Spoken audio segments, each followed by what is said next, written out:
श्री राधा मेरी स्वामिनी और मैं राधे को दास, जन्म जन्म मोह दीजियो श्री वृंदावन को वास। तो राधे राधे दोस्तों, कैसे हो आप सब। उम्मीद करती हूँ ठाकुर जी की कृपा से आप सभी बहुत अच्छे होंगे और ठाकुर जी की सेवा अच्छे से कर रहे होंगे। तो दोस्तों, जैसे कि आप सभी को पता है, गोवर्धन पूजा हम सभी करते हैं और सबके अलग अलग नियम हैं, अलग अलग तरीके हैं, लेकिन बिल्कुल साधारण सरल तरीके से आप गोवर्धन पूजा किस तरीके से कर सकते हैं वो मैं आपको बताऊंगी। अगर आपके पास गोवर्धन पर्वत वाला कोई चित्र नहीं है, आपके पास गोबर नहीं है, तो आप गोवर्धन पूजा कैसे कर सकते हैं। जो लोग गांव में रहते हैं उनके लिए गोवर्धन पूजा करना बहुत ही आसान होता है, क्योंकि गांव में भैंस गाय बैल सभी रहते हैं तो उनका गोबर होता है, और सिटी में ये सब चीज़ें अवेलेबल नहीं हो पाती हैं आसानी से। अगर जिनको हो जाती हैं तो उनकी पूजा भी आसान हो जाती है, लेकिन जिनकी नहीं होती हैं, जिनके पास में चीज़ें, वो गोवर्धन पूजा किस तरीके से कर सकते हैं वही मैं इस वीडियो में आपको बताऊंगी। तो चलिए सबसे पहले बात करते हैं गोवर्धन की। गोवर्धन पर्वत कौन है और इनका इतना बड़ा महत्व क्यों है।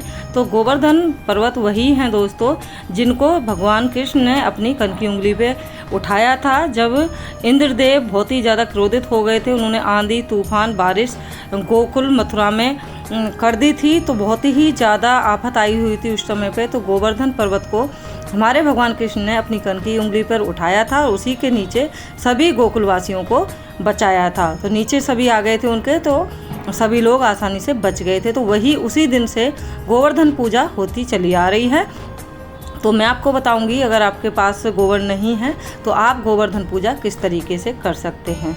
देखिए, अगर आपके पास कोई फ़ोटो है जिसमें कृष्ण भगवान ने गोवर्धन पर्वत को अपनी कनकी उंगली पर उठा रखा है तो आप उसका भी कर सकते हैं। अगर आपके पास गोबर अवेलेबल हो जाता है तो उसका आप गोवर्धन पर्वत बना के भगवान कृष्ण की आकृति बना के उसकी भी पूजा कर सकते हैं।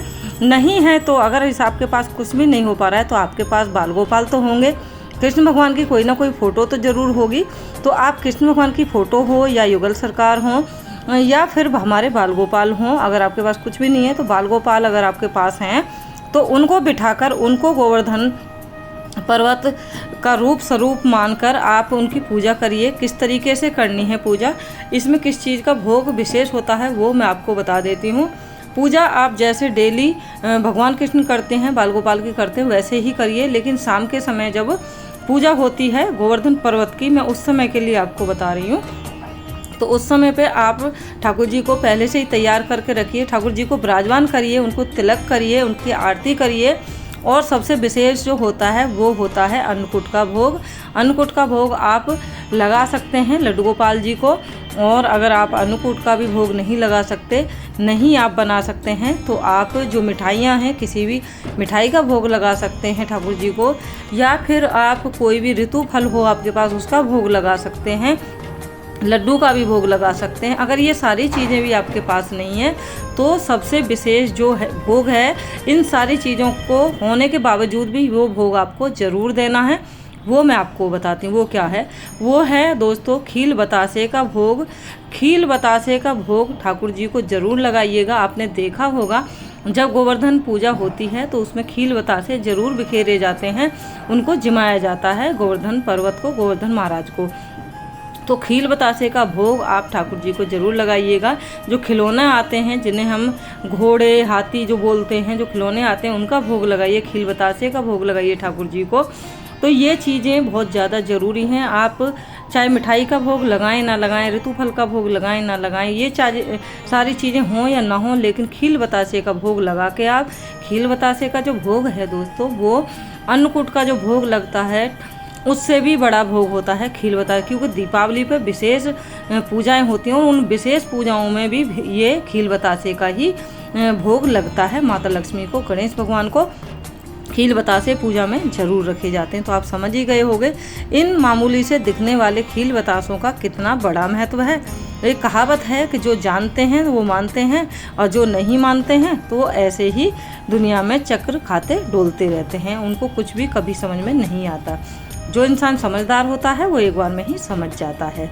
तो मैं उम्मीद करती हूँ आपको एक छोटी सी वीडियो ज़रूर पसंद आएगी जो मैं आपको बता रही हूँ। और दूसरी बात, जब आप बाल गोपाल की पूजा करें तो वहाँ पे आप गाय माता जरूर स्थापित करें, क्योंकि जब कृष्ण भगवान ने गोवर्धन पर्वत उठाया था तो उसके नीचे गाय माता भी थी। आपने देखा होगा उसके नीचे हमारी गाय माता को भी बचाया था। तो गाय बैल जो भी आपके पास हैं उनको आप ज़रूर विराजमान करिएगा बाल गोपाल के पास में। तो उम्मीद करती हूँ आप सभी को ये छोटी सी वीडियो ज़रूर पसंद आई होगी।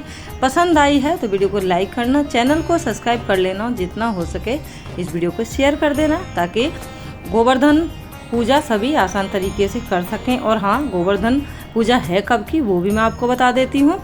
तो दोस्तों, गोवर्धन पूजा हम मनाएंगे 14 तारीख को, यानी 14 नवंबर को।